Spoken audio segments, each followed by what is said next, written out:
Wasn't that fucking hilarious, lads? John was giving it Bertie big bollocks as he came down the ramp, but as he saw those loyal subjects on the front row, his face turned into one like a smacked arse. He knows about me, he fucking I'm King Ross, you're my loyal subjects. No, this is not a rash, this is an attempt at a debate. If it doesn't work, I will kill myself, and you have no one to worship. So you lose out at the end of the day. Fuck off. Here are all the WTF moments from WWE SmackDown Live, and we're going on a fucking rapid fire ting, lads. So strap yourselves in. There's gonna be a bumpy ride. We start off with a WhatCulture sign, which puts to bed the myth that WWE are confiscating WhatCulture signs as fans enter arenas. I thought this was the case because we didn't get one on WWE Raw this week, but there's one on SmackDown Live, so there's now to worry about. Just the cunts in Minneapolis, they didn't bother taking one. Minneapolis, one thing to say, lads, fuck you!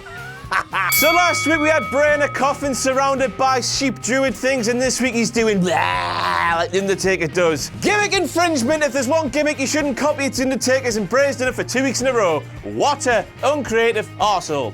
Bray Wyatt hits the pinfall for the win. Randy Orton's music plays. WTF. Screw the rapid fire ting. This needs explaining. I have sources in credible places. This is 100% factually correct. Kevin Dunn was sat there watching the Bray Wyatt and Randy Orton match. Happy as Larry. It was going well. It was a decent match. Kevin thought, you know what, we've got a respite here. I'm going to floss my massive fucking chompers. That's what he did. He grabbed that massive bloody rope that The Undertaker used to hang the big boss man in 1999, and he started flossing. And then Randy Orton came in to do that run, and the end of the match was nigh, but Kevin thought, I'm here with a massive fucking rope in between me massive chompers, and there's a big whole cooked chicken lodged in there with it. I'm pulling as hard as I can, and Kevin, I'm pulling, I can't get that fucking chicken out. And then all of a sudden, he pulls so hard, the chicken flies to the side of the room, and his hand slaps down on Randy Orton's music. That's what happened. That's why the wrong music played. 100% factually correct. Certified king. That promo where Randy Orton said if you can't beat him, join him. He's apparently going to join the riots.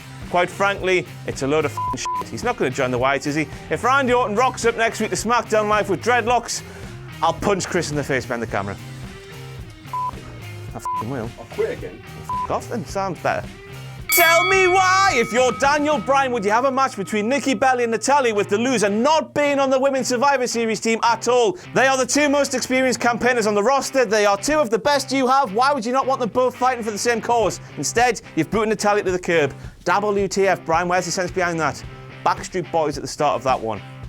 Fucking wax that tune right now. Speaking of that Survivor Series team, WTF with the W meaning why is Becky Lynch not the team captain? Because she's the champion, she's the top derg, as you would say in the Northeast. She's the best. She should be the captain. Why Nikki Bella? Oh yes, because she has a shitty reality show that we need to plug. Load of f***ing bollocks. Fuck off. And I thought WWE Raw was the advertising hoarding of WWE, while the SmackDown shows were for the wrestling fans. Advertise the shit on Raw, wrestle on the SmackDown. But no, they're blurring into one now. It's a little shit. Fuck off. Now this entry might trigger a few people, but I don't give a f*** because I'm a king and I do whatever I want. Sick guys get that sort of privilege. Let's go back to that moment when Natalya had Nikki Bella in a submission and shouted to the crowd, "You like Nikki Bella? I love Nikki Bella." When the f*** did Natalya become a massive raging lesbian? If this has triggered you, please send all complaints to @AdamPachiti on Twitter. I do apologise, but you know, I just thought it was a bit weird that Natalya was saying how she loved Nikki Bella in that sort of fashion, when she's a married woman to a man, and that had serious homosexual undertones to me. Adam Pachiti on Twitter, all complaints to him. I do apologise, you know. It's entertainment at the end of the day, isn't it? Right then, this pissing move isn't an STF, is it not? It might be. Sometimes as that picture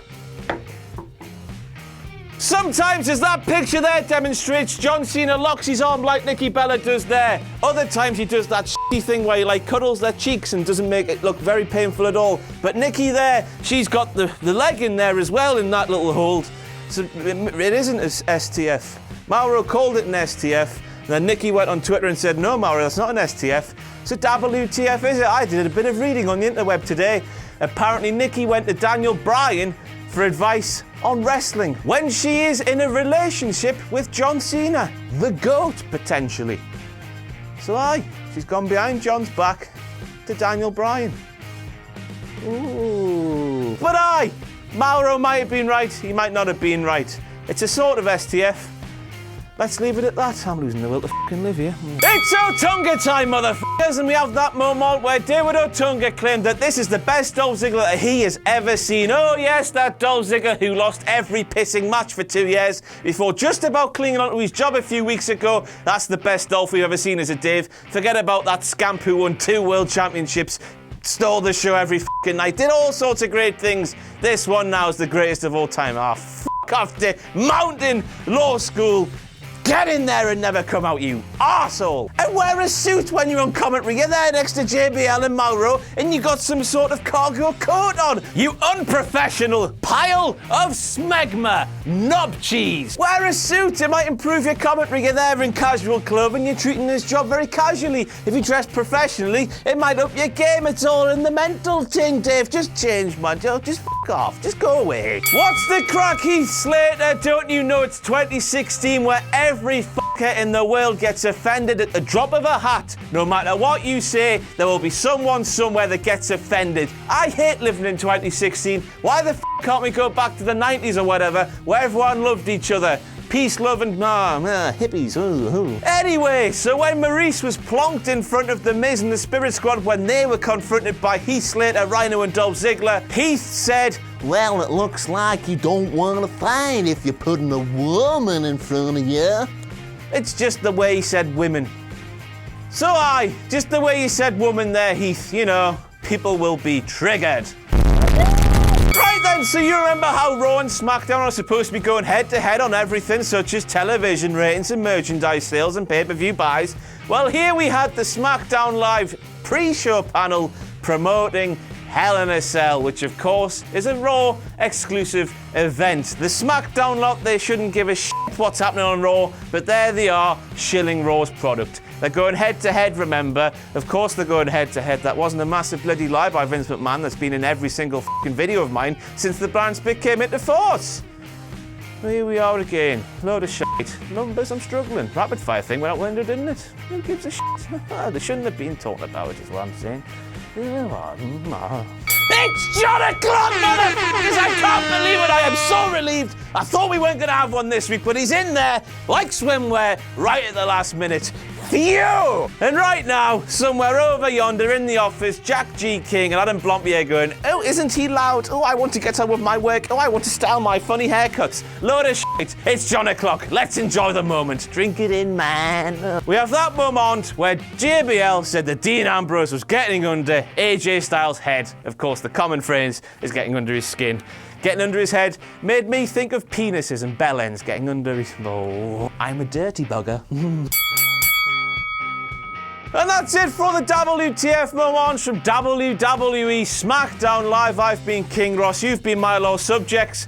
And before we go, I have a competition prize to give out. Chris, hit the titles. Triple H impersonation contest. Triple H impersonation contest. Triple H impersonation contest. Yes, the winner of the Triple H impersonation competition from the WWE SmackDown live stream on WhatCulture Extra is a man called Zach. There he is. He has his moment of fame. Aren't I a wonderful human being for making dreams come true? I'll see you very soon.